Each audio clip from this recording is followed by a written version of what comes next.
기대가 크면 실망도 크다. 그렇습니다. 기대가 없으면 별로 실망할 일이 없죠. 근데 반대로 기대가 크면 실망도 클 수밖에 없는 법입니다. 요즘 TV에 보면 먹방이라는 게 굉장히 많이 나와요.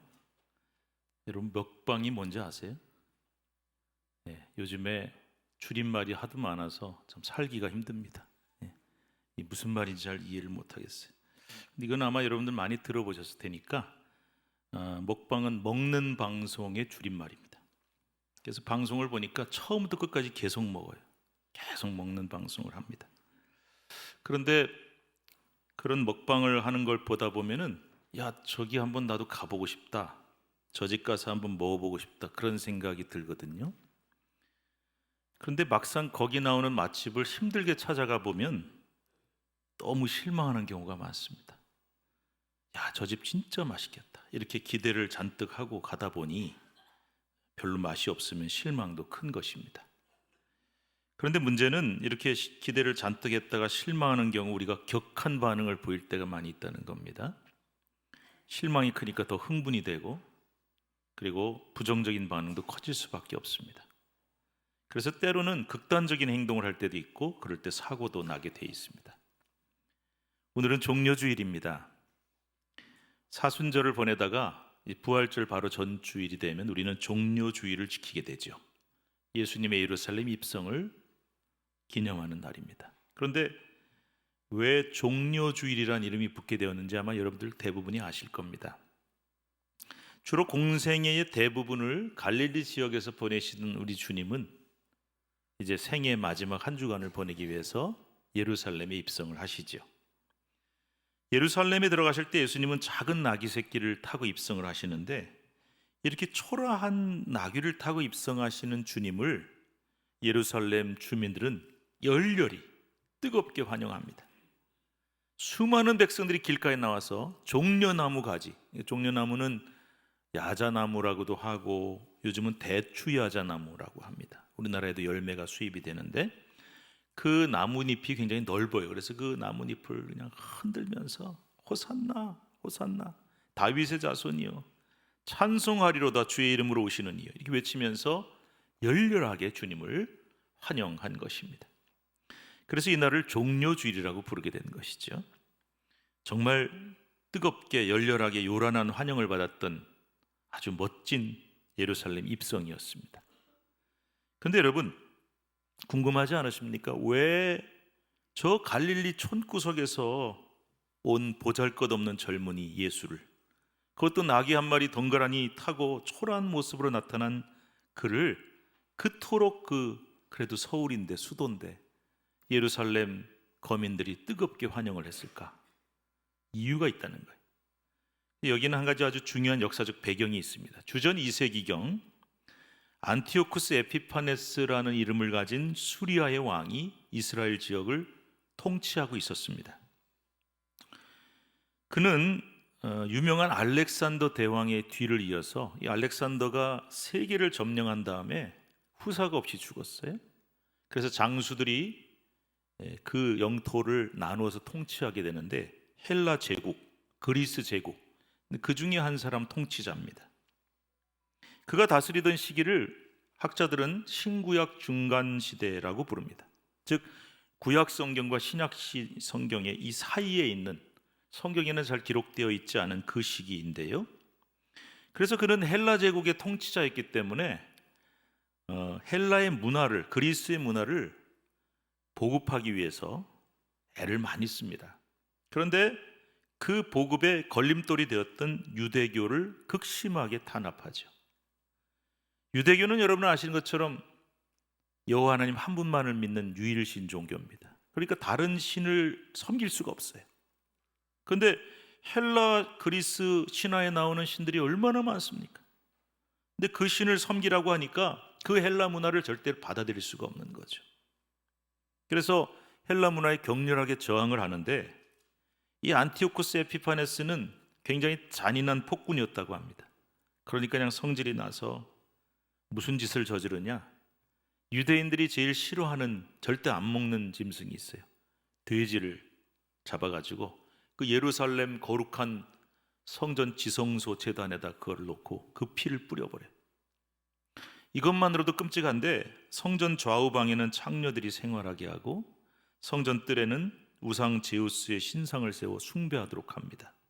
급기야 그 유대교를 뿌리 뽑기 위해서 율법, 성경이 써 있는 율법 두루마리를 다 몰수해서 불태우고 율법책을 소지하고 있는 자, 외우는 자, 그리고 유대교의 명절을 지키는 자는 전부 사형에 처한다. 이런 식으로 아주 유대교를 잔인하게 박해합니다.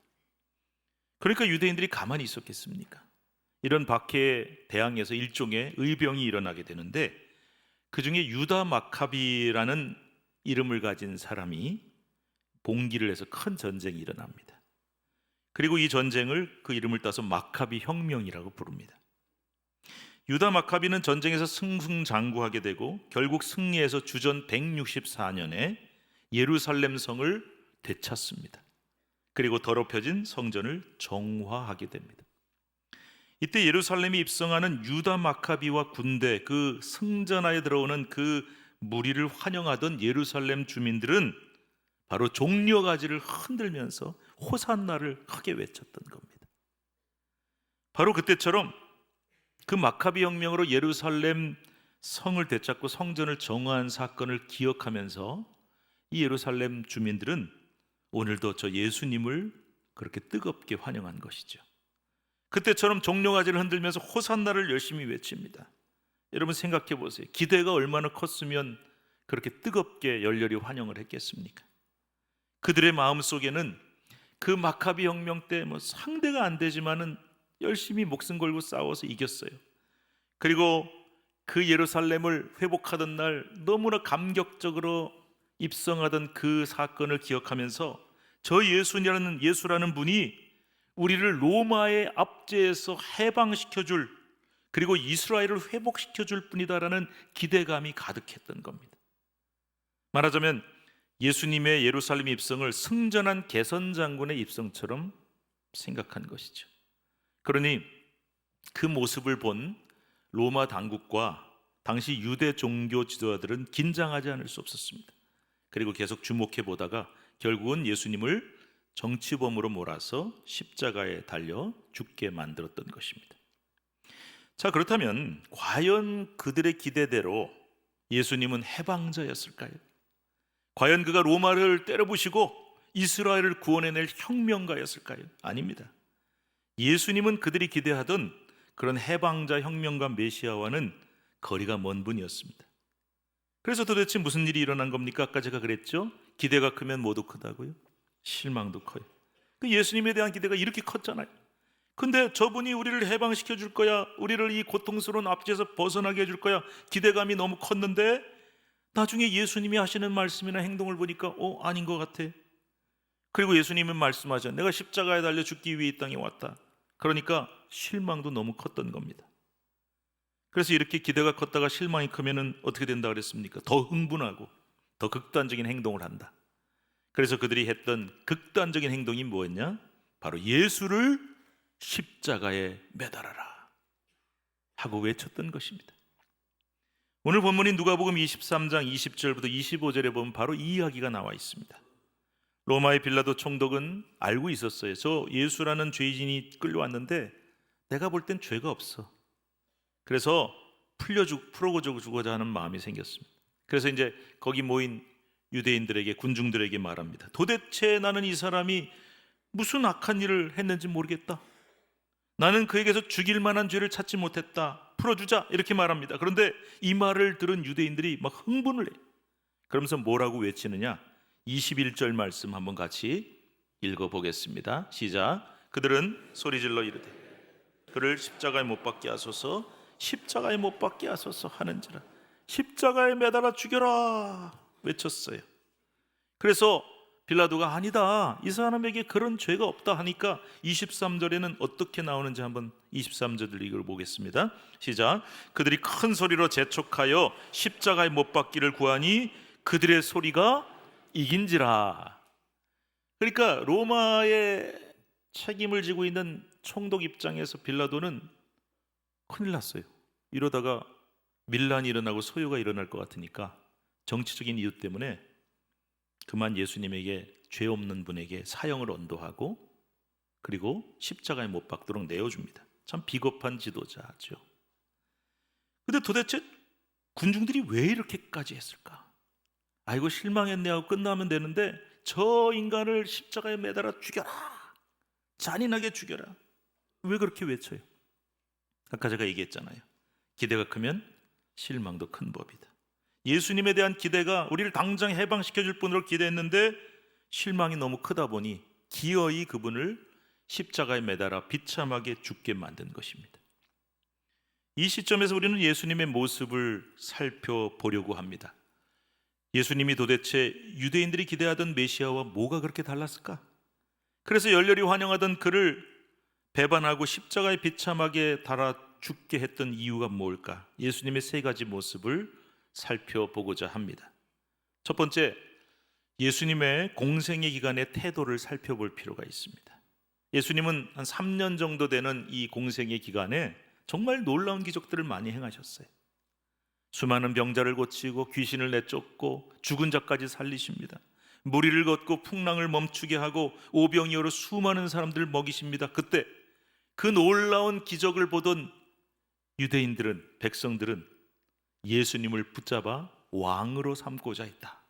성경에 이렇게 나와 있어요. 왜 왕으로 삼고자 해요? 저 정도 기적을 일으킬 정도로 능력 있는 분이면 충분히 우리를 로마의 압제에서 구원할 수 있다. 해방자, 행명가. 그래서 예수님을 왕으로 세우려고 했던 거죠. 그런데 그때마다 예수님은 그 자리를 피하십니다. 난 너희가 기대하는 그런 왕이 아니다 라는 겁니다. 예수님은 자신을 정치적인 왕, 해방자로 보는 것을 단호하게 거부하셨다는 뜻이죠. 두 번째로 바로 예수님, 오늘 종려주일처럼 예수님이 예루살렘에 입성하실 때의 모습을 살펴볼 필요가 있습니다.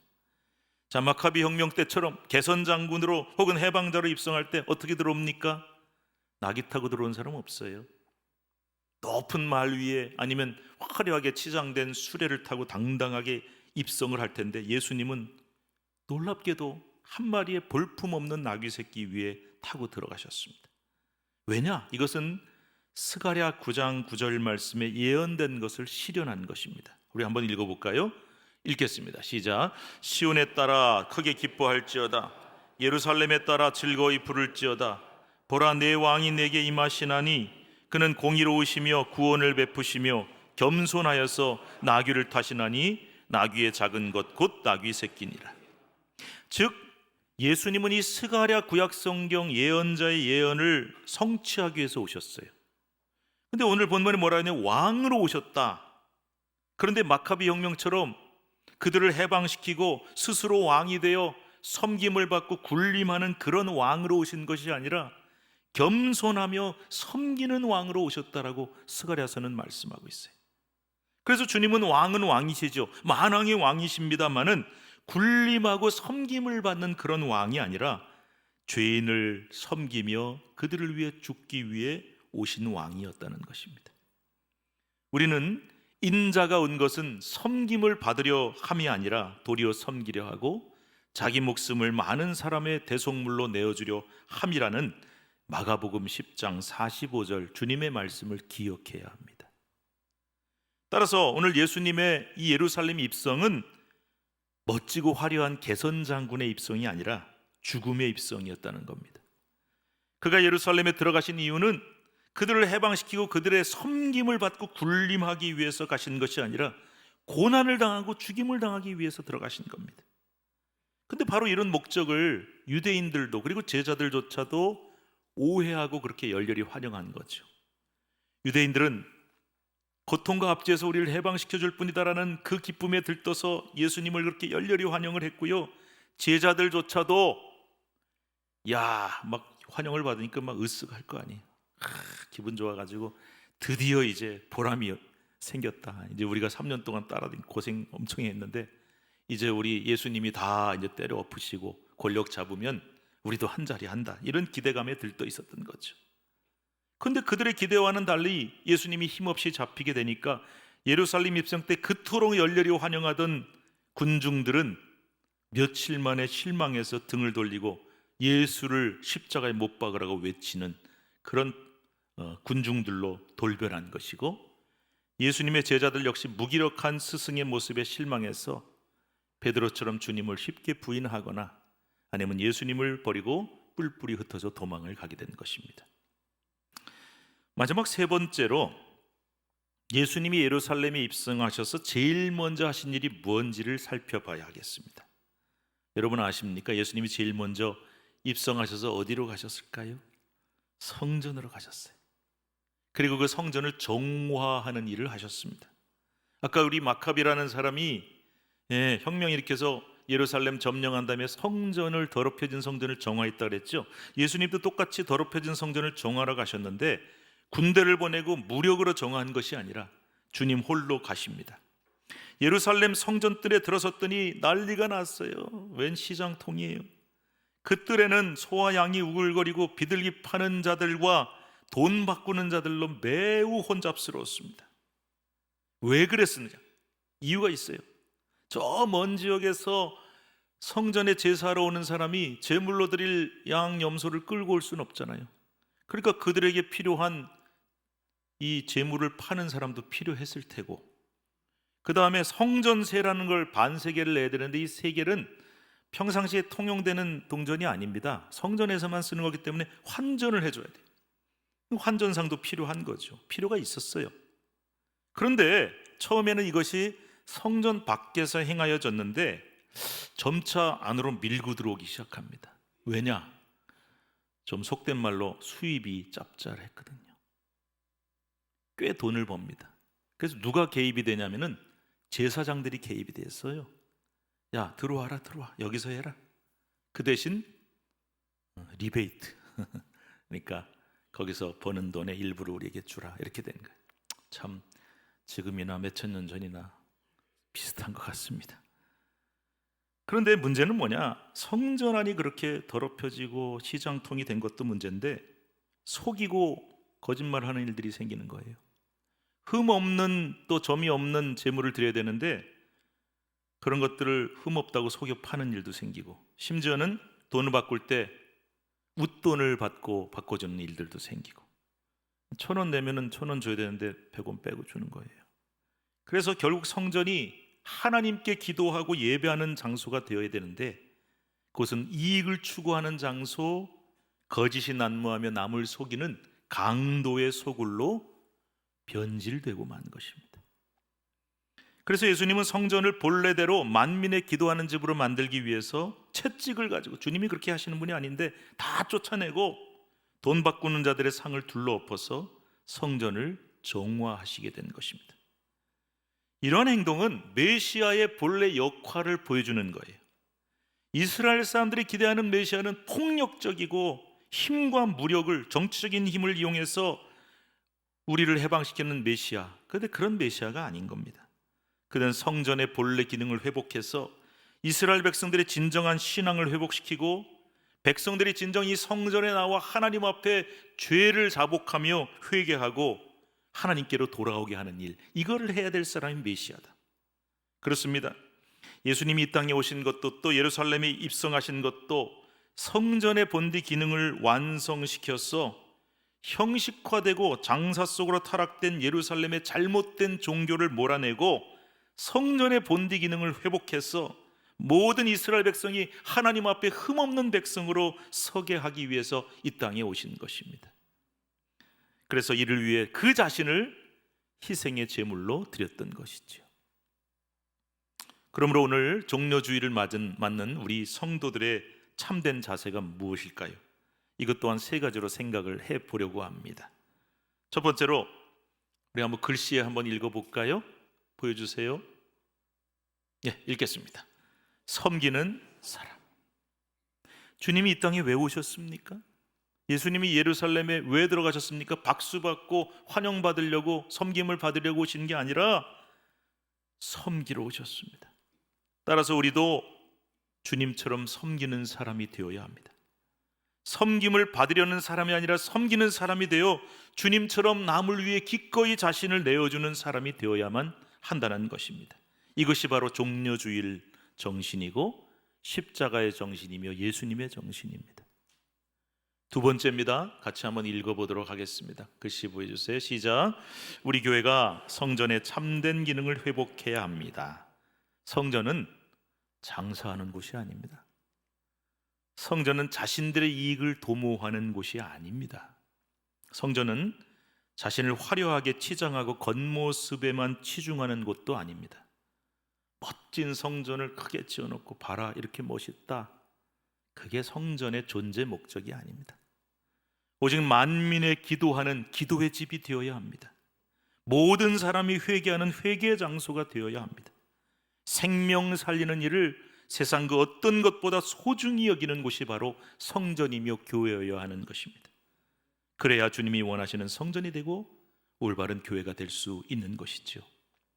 사랑하는 성도 여러분, 우리 한국교회는 종료주일을 오늘 맞이했습니다. 모든 교회가 다 종료주일 예배를 드립니다. 근데 해마다 돌아오니까 또 오늘도 종료주일이 됐구나, 이게 아니라 정말 이 예수님의 뜻을 알고 따라가는 교회가 되어야 합니다. 진정 고난 중에 있는 사람은 고난 중에 있는 사람들을 찾아서 고난 속으로 들어가는 교회, 그들을 돕고 베풀며 그들을 거룩하고 성결하게 하는, 이 땅에 가난하고 소외된 자, 고난당하는 자들의 속으로 들어갈 수 있는 그런 교회가 되어야 합니다. 남에게 대접받고 남에게 환영받고 남들 위해 군림하기를 원하는 교회, 그런 신자가 아니라 남을 위해 희생하며 남을 위해 봉사하는 교회, 그런 성도가 되어야 할 줄로 믿습니다. 먼저 섬기는 자가 되고 종이 되는 자만이 진정한 섬김을 받고 높임을 받을 수 있다는 이 원리가 오늘 한국교회를 지배하고 우리가 종료주의를 맞으면서 배워야 할 가장 중요한 진리임을 우리는 고백할 수 있어야 합니다. 마지막 세 번째로 생각해 볼 문제가 있습니다. 오늘 설교 제목이 여러분 뭐라고 되어 있습니까? 기대와 실망.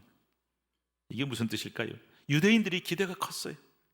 예수님을 해방자 메시아로 그토록 기대를 했는데 자기들 기대대로 안 되니까, 예수님이 자기들 기대에 안 맞으니까 실망했어요. 주님을 십자가에 못 박으라고 외쳤지 않습니까? 혹시 오늘 내가 이 사람들처럼, 이 예루살렘 거민들처럼 신앙생활하고 있지는 않은가? 혹시 우리는 예수님을 내 기대를 채워주는 분으로 믿고 있지는 않습니까?